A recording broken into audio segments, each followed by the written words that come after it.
Alright, what's up guys? Did not sleep too well last night, and does show on my first two initial trades.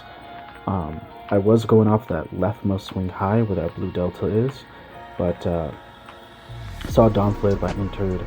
I view this as a rejection of that range. We're moving upwards, but I didn't really put into context, and I went for it one more time with one contract. I was like, wait, no, this isn't right. I see sold off at that point exactly twice, so I'm just gonna buy the bottom where it went up, and that's my first green trade.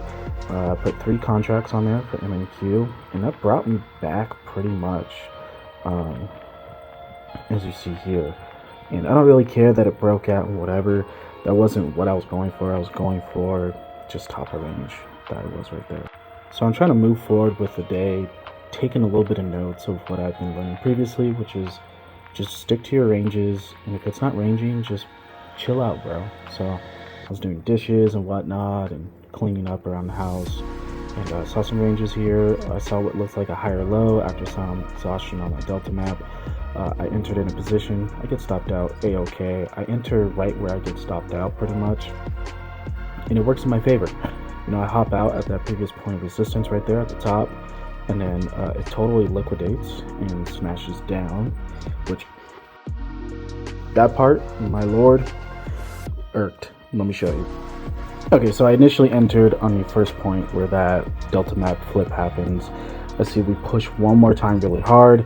I see us coming down, building a distribution. I'm like, okay, cool. I'm gonna hop in on the LVN on there. And then I'm kind of on the side just writing this review for this company I used to work for. It misses me by a couple of points on my limit order. And my targets, those were just generally like throwing them up there because I was expecting this to move up very quickly. And yeah, so I definitely missed out on that. Very bummed out, but I'm also kind of happy that I had the thought process. I had the idea that did work out, so that is good, and I will still stick with that win and have that, because this is an eval.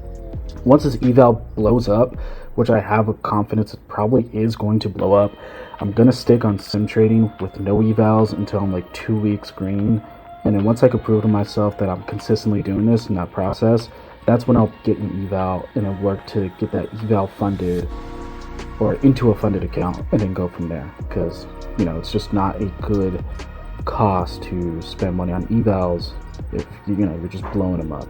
So that's it. That's all I got for today.